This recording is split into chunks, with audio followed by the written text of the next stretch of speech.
Hallelujah, Hallelujah.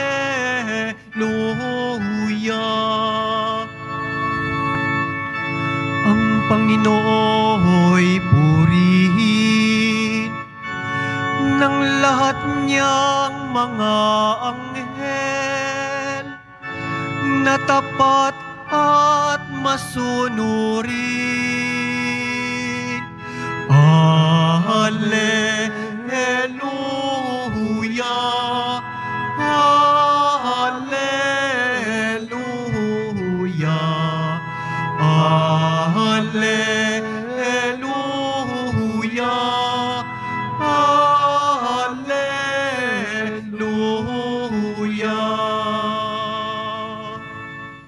Sumainyo ang Panginoon. At sumaiyo rin Ang pagpapahayag ng mabuting balita ng Panginoon ayon kay San Juan.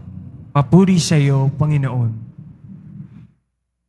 Noong panahong iyon, nang makita ni Jesus si Nathanael, sinabi niya, "Masdan ninyo ang isang tunay na Israelita, siya'y hindi magdaraya." Tinanong siya ni Nathanael, "Paano po ninyo ako nakilala?" Sumagot si Jesus, "Bago ka patawagin ni Felipe, nakita na kita nang ika'y nasa ilalim ng puno ng igos." "Rabi, kayo po ang anak ng Diyos. Kayo ang hari ng Israel," wika ni Nathanael. Sinabi ni Jesus, "Nananampalataya ka ba dahil sa sinabi ko sa iyong nakita kita sa ilalim ng puno ng igos? Makakikita ka pa ng mga bagay na higit kaysa rito." At sinabi niya sa lahat, "Tandaan ninyo, makikita ninyong bukas ang langit at ang mga anghel ng Diyos ay manhik manaog sa kinaroroonan ng anak ng tao."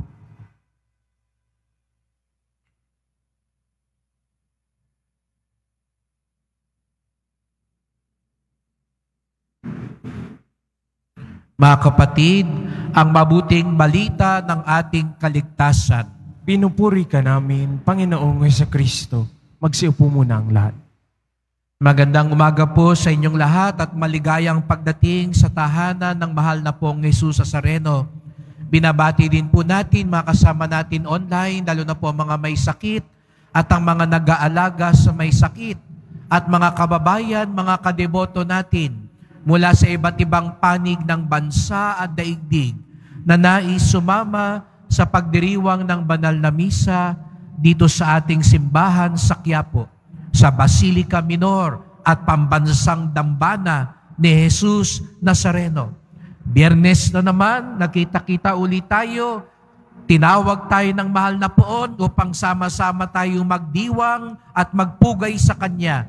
Kaya't bigyan natin ng papuri, parangal at pasasalamat ang ating minamahal na Nuestro Padre Jesus Nazareno. Kahapon po ay pinagdiwang ang ika-36 na taong anibersaryo mula ng basbasan ang altar, ang bagong altar, at yung mas pinalawak na simbahan ng Quiapo. Sa mga nakakatanda rito, matatandaan nyo, dati may poste pa ang simbahan, ngunit dahil sa pagiging visionary ng kura noon, Monsignor Jose Abriol, ay bagamat marami ang sigurong tumutol din noon at hindi naintindihan ng kanyang ginawa, ng kanyang pinaluwagan ng simbahan, ngunit ngayon ay tinatamasa natin sapagkat alam niya na lalong dadami pa ang mga deboto ng mahal na pong Jesus Nazareno para mas marami pa ang makapasok, makapagsimba at talagang makapagbigay pugay sa Kanya. Kaya tayo nagpapasalamat sa biyayang iyon na magpanggang ngayon at patuloy nating pinangangalagaan ang simbahang pinaganda at pinalawak. Kaya paungmanin po kung mapapansin po ninyo na unti-unti ang ibang bahagi ng ating simbahan ay ating inaayos at nililinis bilang paghahanda rin sa nalalapit na pagpapasinaya ng ating simbahan bilang pambansang dambana ni Jesus Nazareno, at awa ng Diyos maipagtibay din ang pambansang pista ni Jesus Nazareno. At sa araw na ito, ipinagdiriwang natin ang kapistahan ng mga arkanghel, si San Miguel, San Rafael, at San Gabriel. Sila lang po yung mga pinangalanan po, pero natitiyak natin marami pa rin sa kanila. At tayo nagpapasalamat dahil sinugo ng Diyos ang mga arkanghel para sa atin. Bagamat wala tayong imahe ng mga arkanghel, palakpakan natin ang mga arkanghel sa langit. At itong tatlong to ang binigyan ng pangalan upang lalo nating mas maintindihan at lalo nating makita ang papel nila sa plano ng Diyos. Miguel, katulad ng Diyos. At alam natin sa banal na kasulatan, ipinapakita na siya ang tagapagtanggol ng kaharian ng Diyos. Siya ang sumusupil sa mga puwersa ng kadiliman at kasamaan. Yung nga lang ngayon, minsan pag sinabi nating San Miguel, ewan ko kung ano nasa isip ninyo. At nakakalungkot, parang yung San Miguel na iniinom, yung paang nag-umpisa ng basag ulo. No? Sa halip na siya yung maging daan para mapuksa ang kasamaan. Para sa iba, ay yun ay nahahalin tulad tuloy, no? Dahil naging inumin. No? Pero sana mas maisip natin, pag narinig natin San Miguel, ito ay tagapagtanggol. Ito ay tagapuksa ng kasamaan. San Gabriel, ang Diyos ang aking lakas. At dito, narinig din natin sa banal na kasulatan na si San Gabriel, mula ng lumang tipan pa sa propeta Daniel hanggang sa bagong tipan, ay tagapagdala ng mabuting balita. Siya ang nagbigay pangitain sa ipinangakong Mesiyas, si Jesus Nazareno.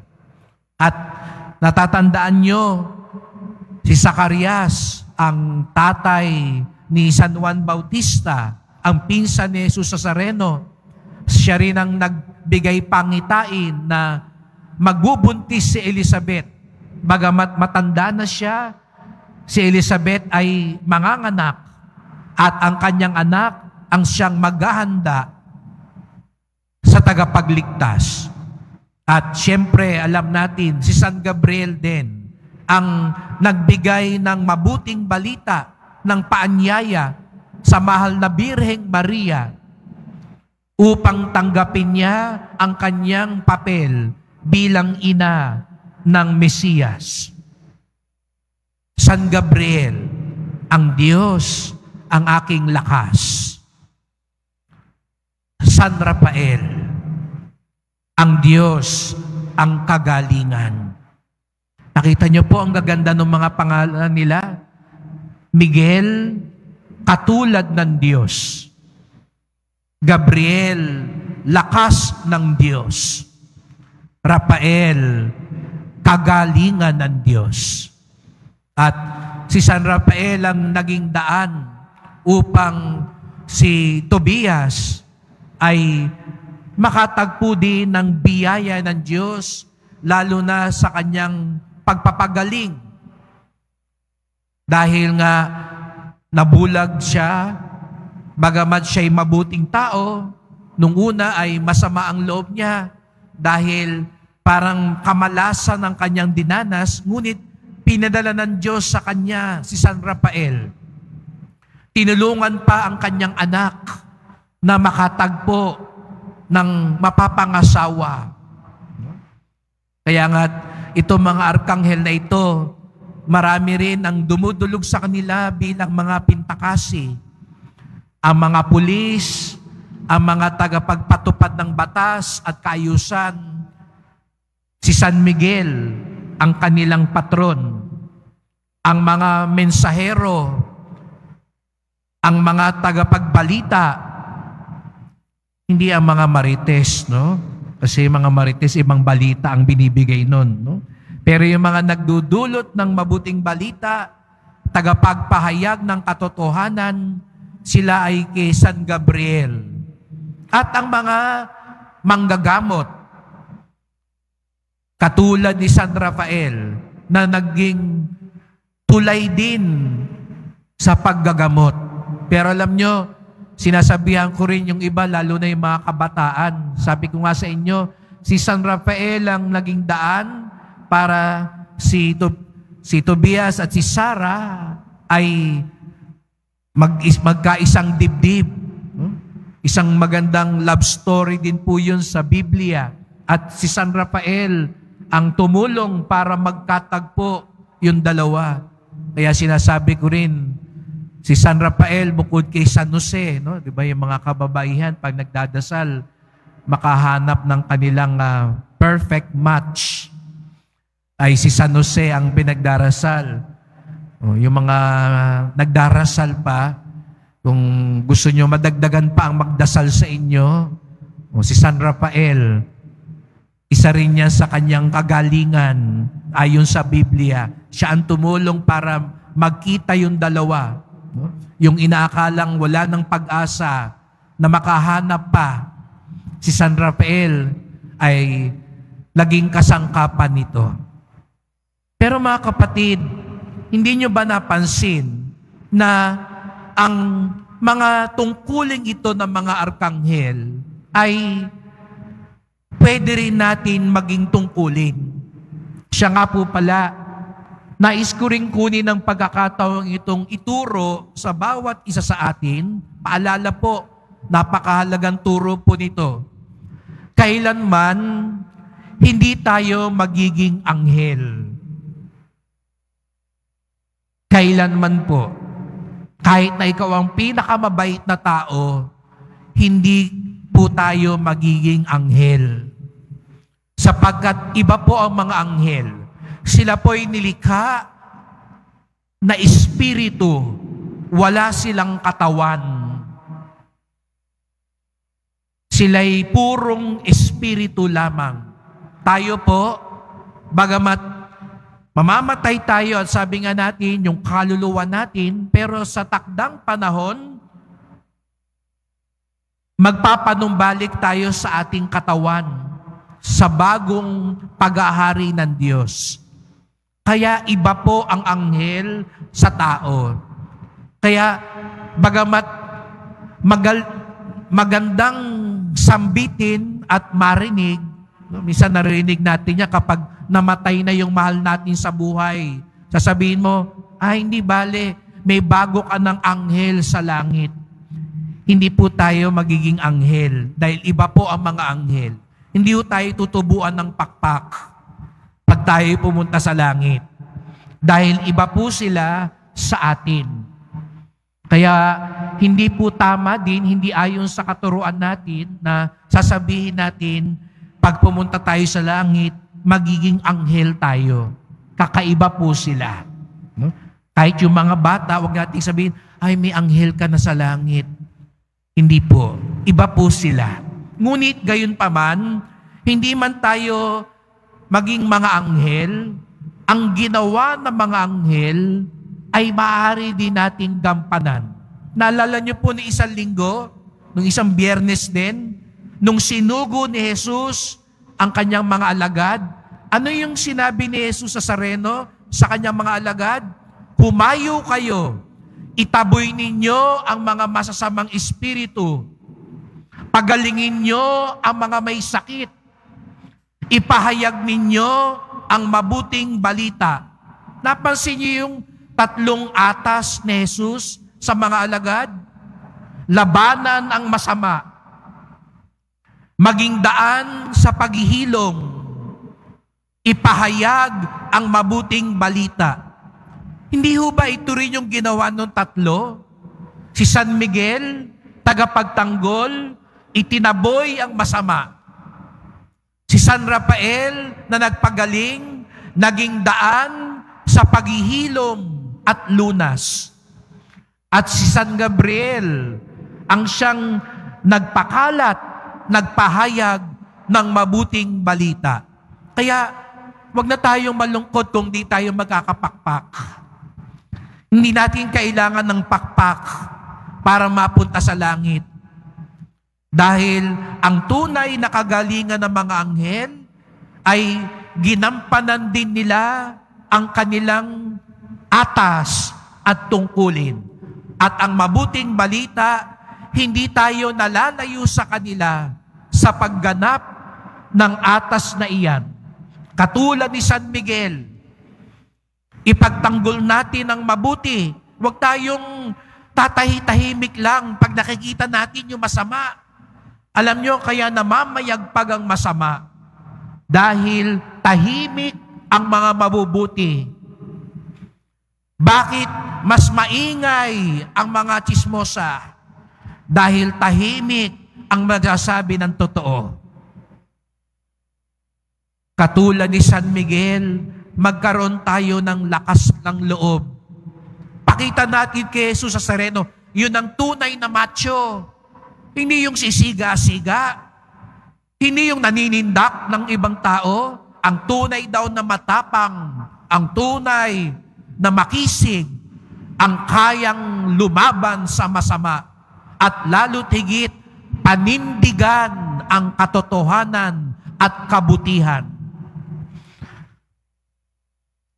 Tagapagtanggol, katulad ni San Miguel. Tagapaghilom, katulad ni San Rafael. Marami sa mga kasamahan natin ng sugatan.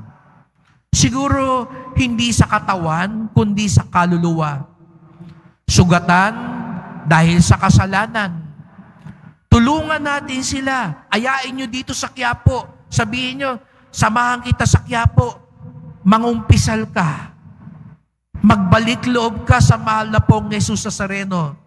Tutulungan kitang magdasal para makapagbagong buhay ka. Sabihin natin kung anong dapat itama sa Kanya.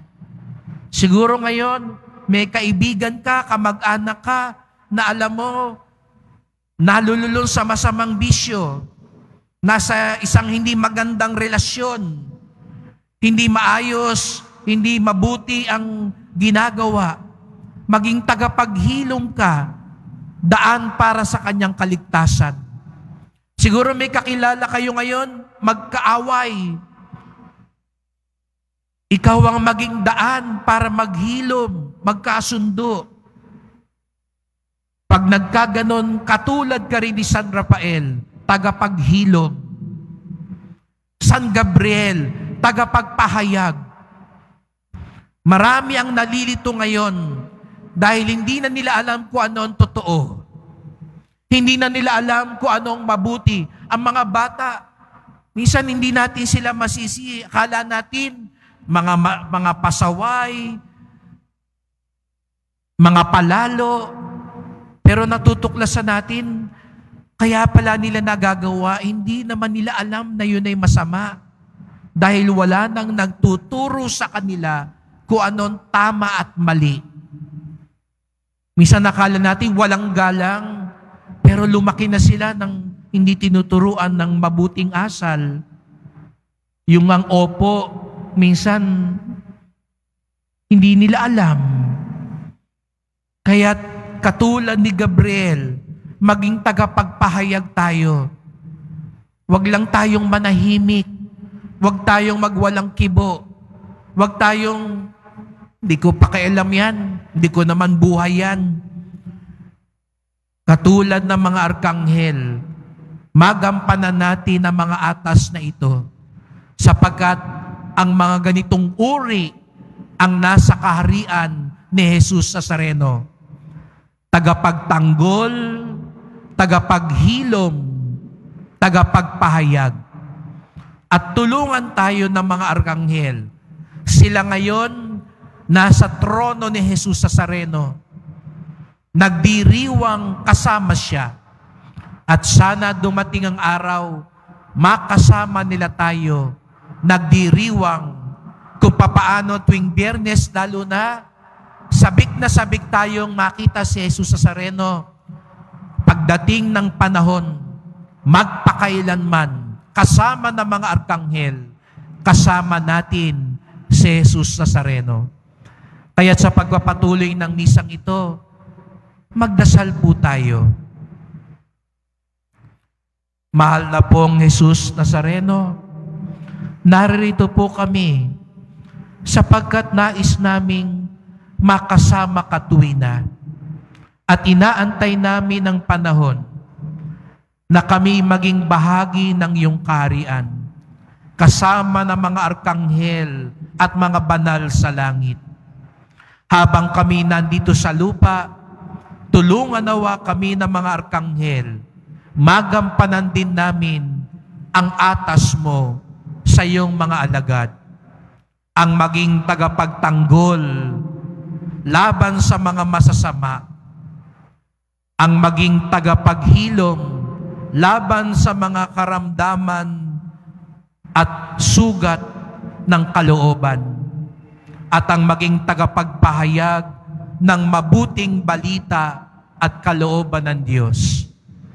Mahal na pong Jesus Nazareno, salamat po at lagi niyo kaming hinahatid dito sa inyong tahanan, sapagkat ito'y sagisag na patuloy niyo kaming ginagabayan sa aming paglalakbay dito sa lupa patungo sa iyong kaharian sa langit. Tulungan kami ng mga arkanghel na makapiling ka magpakailanman. Mahal na pong Jesus Nazareno, kaawaan niyo po kami, basbasan niyo po kami. Amen. Amen.